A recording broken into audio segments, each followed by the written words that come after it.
Hello, my dear students. This is the third lecture on electrostatics. We have seen many important things in our last two sessions. In that, we have seen important derivations regarding electrostatics. So, here in this, I am going to tell you about the conductors and insulators in form of electrostatics. So what are free charges and what are bound charges inside a conductor?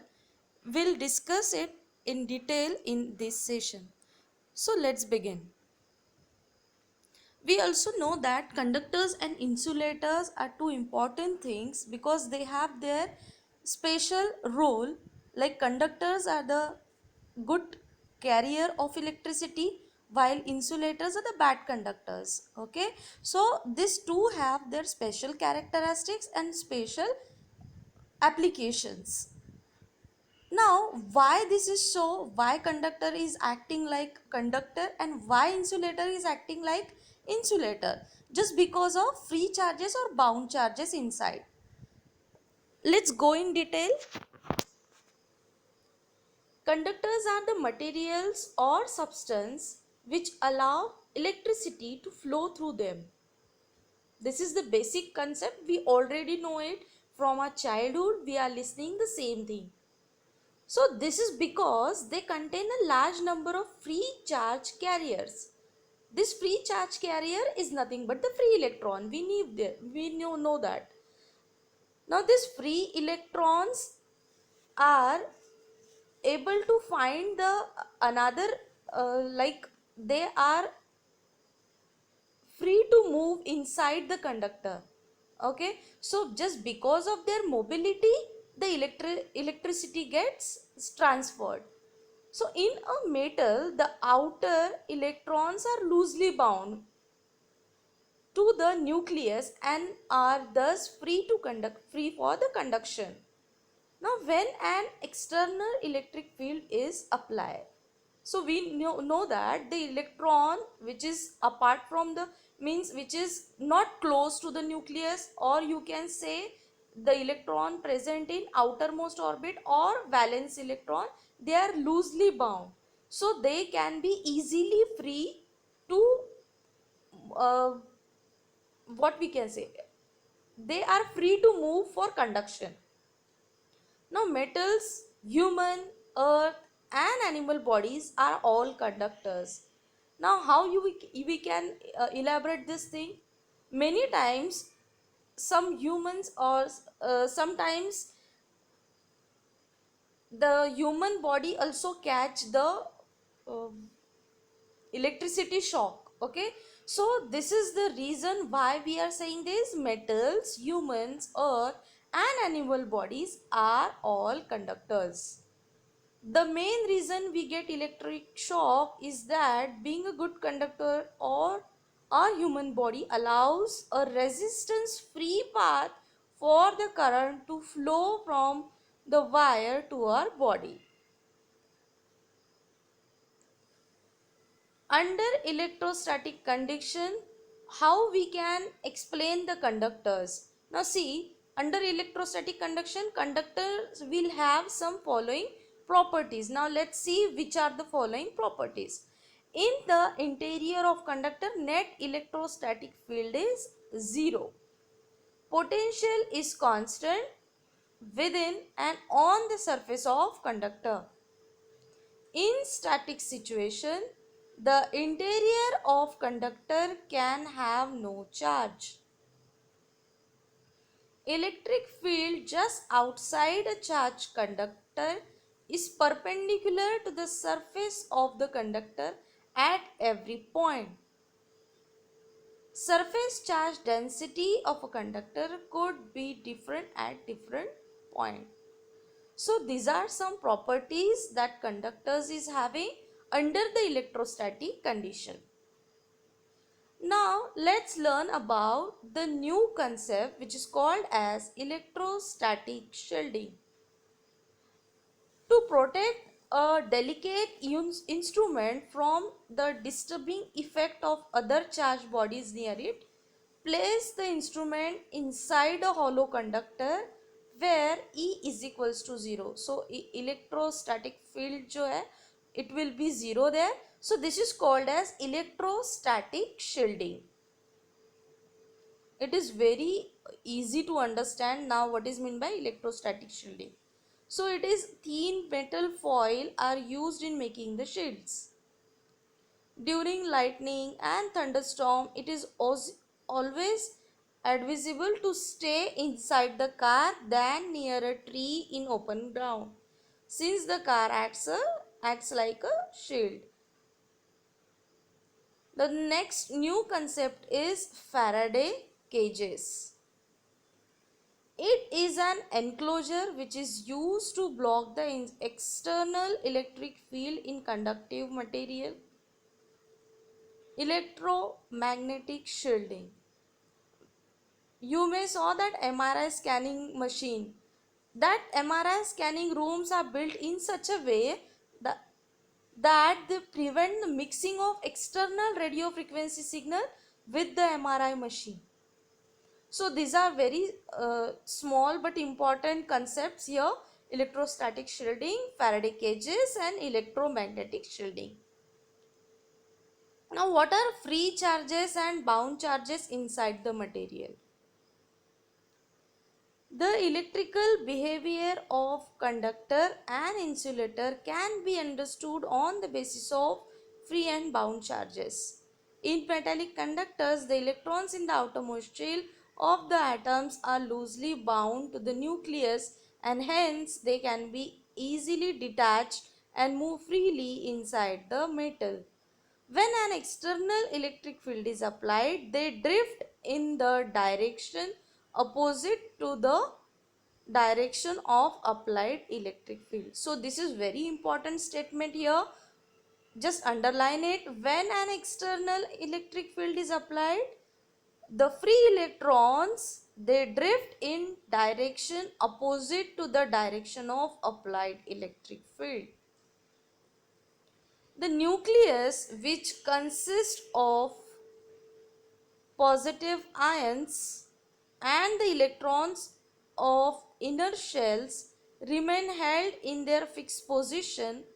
These immobile charges are called as bound charges. In electrolytic conductors, positive and negative ions act as a charge carrier, but their movement are restricted by the electrostatic force between them and external electric field. So this is in terms of conductors. Why conductors are conductors? Just because of this free charges. Now in insulator, what happened? Let's see. The electrons are tightly bound to the nucleus. Okay, they are not easily moving. They easily not get detached and are thus not available for conduction. So hence they are poor conductors of electricity. So there are no free charges since all the charges are bound to the nucleus, and insulating material can be considered as a collection of molecules that are not easily ionized. An insulator can carry any distribution of external electric charges on its surface or in its interior, and the electric field in the interior can have non-zero values unlike conductors. Now this is very new concept for you, that is dielectric. Now firstly, to understand the dielectric concept, you must know the dipole moment. The dipole produces when the positive charge and the negative charge separated by distance r. So this dipole moment mu is given by the product of charge and the distance between them. So in this figure you can see this plus q and minus q. These are two charges, positive charge and negative charge. They are separated by distance r, and the dipole moment for this is given by q into r. Now let's see what is dielectric. Dielectric, actually they are the insulators which can be used to store the electrical energy. So this is very simple and basic function of dielectric, that is, these are insulators which can be used to store electrical energy.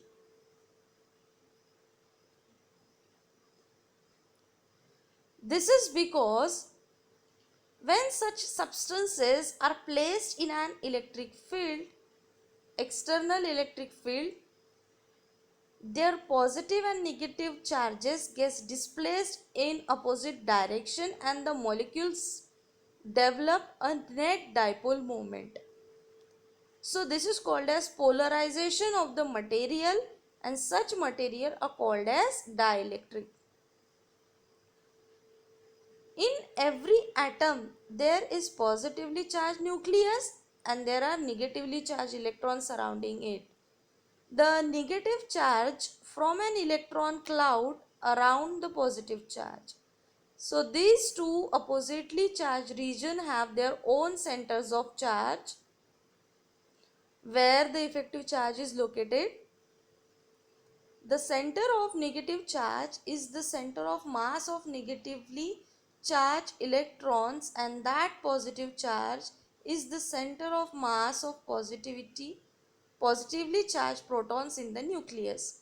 Thus, these dielectrics are insulating materials or non-conductive substances which can be polarized through small localized displacement of charges.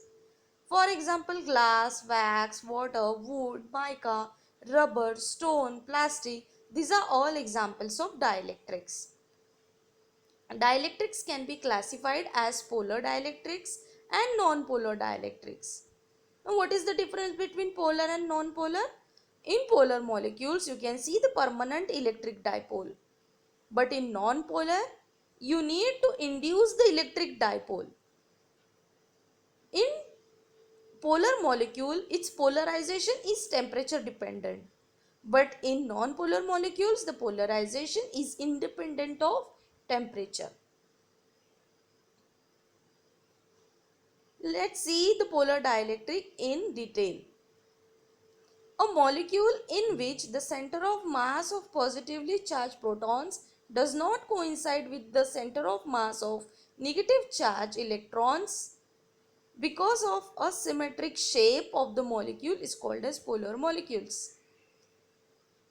They have permanent dipole moment of the order of 10 to the power minus 30 centimeter.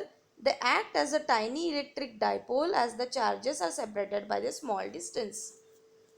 The dielectric like HCl, water, alcohol, NH3, etc. are made up of polar molecules and called as polar dielectrics. Water molecule has a bent shape with its two OH bond which are inclined at an angle of 105 degrees. It has a very high dipole moment of 6.1 into 10 to the power minus 30 centimeter as shown in the figure. In this figure you can see the structure of HCl and H2O respectively.